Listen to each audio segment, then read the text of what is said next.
ये अश्रु कैसे राम? सीता, मेरी धर्मपत्नी, उसकी स्मृति की पीड़ा मेरे नेत्रों के मार्ग से बाहर आ गई। माँ, तो उनसे मिला ये? कहाँ है वो? इसी प्रश्न की तो खोज में हूं मैं माँ। उस दुष्ट रावण ने उसका अपहरण कर लिया है।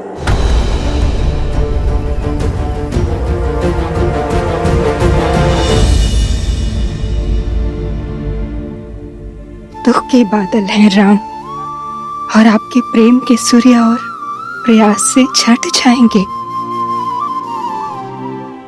परंतु आशा का आंचल मत छोड़ना। कदापि नहीं माँ। एक ऐसे व्यक्ति को जानती हूँ जो सीता को खोजने में आपकी सहायता कर सकता है। कौन माता? कौन सहायता कर सकता है हमारी? वानरों की भूतपूर्व राजा सुग्रीव, जो अपने भाई से छुपकर ऋषिमुख पर्वत की शरण में रहते हैं। वन्य मार्ग का राज वानरों से अधिक कौन जानता है? और उनकी गति अति तीव्र होती है। पर वो मेरी सहायता क्यों करेंगे माता? क्योंकि आपके और सुग्रीव के पांव का कांटा एक ही तो है।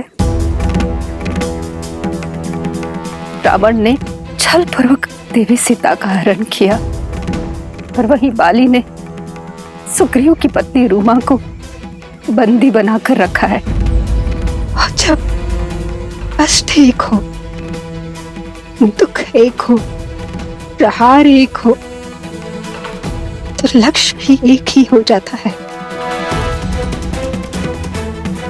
और एक ही संकट से घिरे दो व्यक्ति मित्र बन जाते हैं। आप सुग्रीव की सहायता कर सकते हैं और सुग्रीव आपकी। मुझे पूरी आशा है कि सुग्रीव और आपकी मित्रता आपके लक्ष्य को पूरा करेगी। मैं शीघ्र ही उनसे मिलने जाता हूं माता। हमें आज्ञा दीजिए।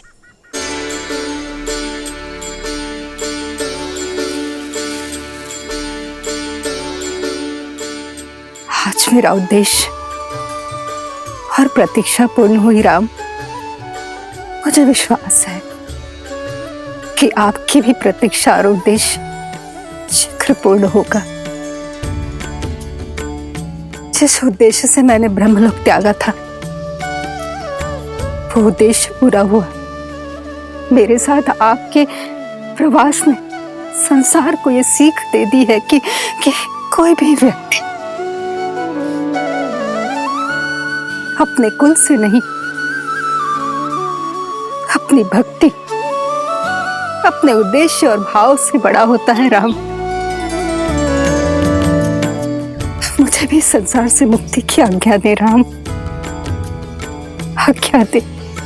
और मुझे विश्वास है कि आप भी देवी सीता की प्रतीक्षा का अंत उसी तरह करेंगे जैसे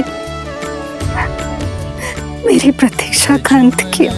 राम नाम सुखदाई।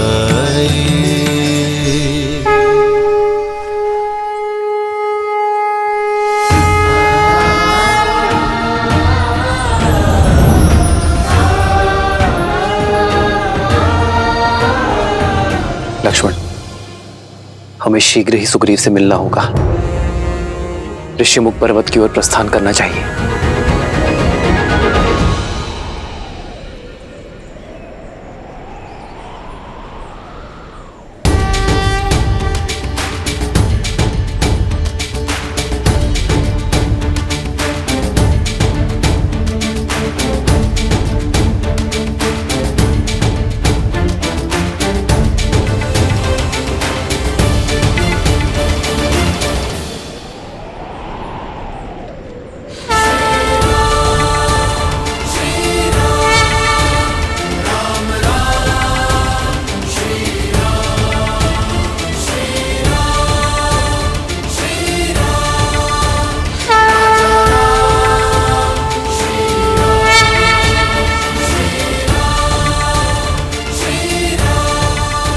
ये कैसा सुखद आभास है, कैसी हर्षमयी अनुभूति है।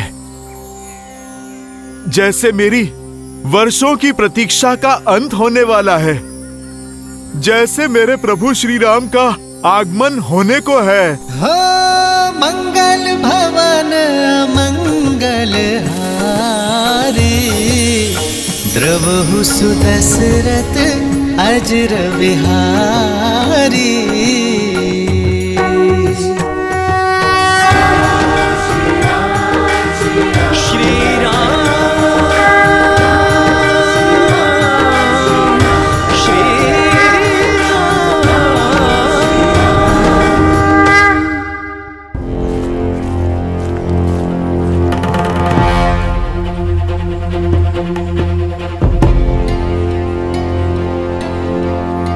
तुम्हारे राक्षस राज की स्मृति मंद है।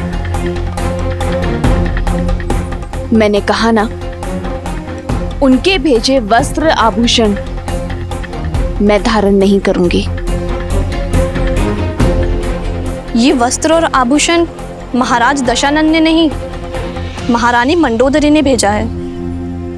उनकी विनती है कि आप इन्हें स्वीकार कर पूरे राज सुख से यहाँ रहें।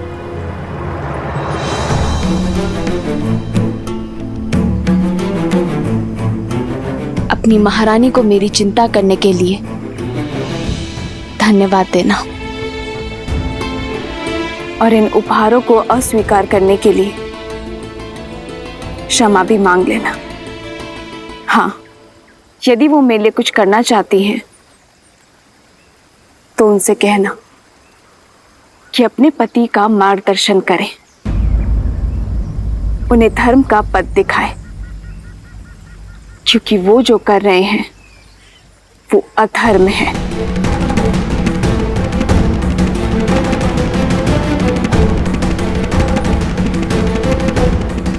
बड़ी हठी हो तुम।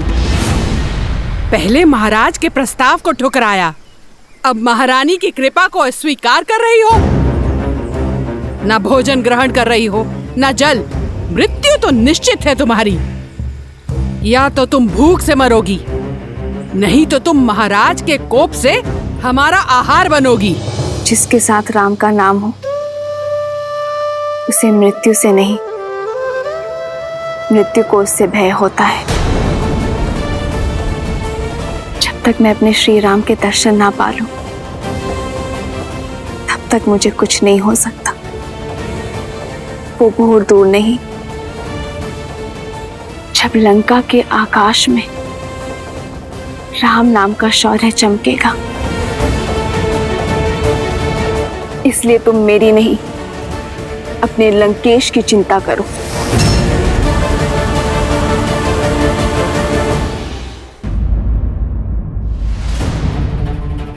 वानर श्रेष्ठ, वानर श्रेष्ठ। क्या हुआ नल? तुम्हारे मुख पर इतनी चिंता क्यों? समाचार ही चिंतित कर देने वाला है महाराज। दो अपरिचित मनुष्य आपको खोजते हुए ऋषमुख पर्वत की ओर बढ़ रहे हैं।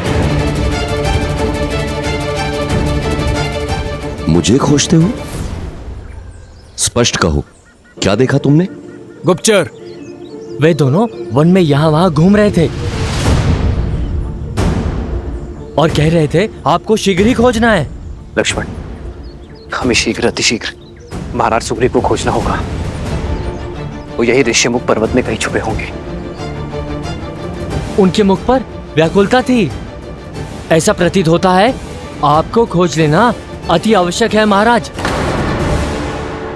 इतनी अधीरता केवल 2 बार आन पड़ती है, जब कोई विशेष याचना हो या फिर कोई योजना को पूर्ण करना हो। दिखने में कैसे थे वो दोनों? मुख पर सूर्य सा तेज, आंखों में चंद्रमा सी सौम्यता। वेश वनवासी का है, किंतु कंधों पर धनुष धारण किए हुए हैं। तुम्हारे वर्णन से कोई दिव्य कुमार प्रतीत होते हैं। महाराज सुग्रीव, कभी कभी संदेह की छटा सत्य को धूमिल कर देती है। तात जामवंत, यदि वो वनवासी है तो ये बताइए कि उन्होंने धनुष क्यों रखा है? महाराज, आपका संदेह उचित है। लगता है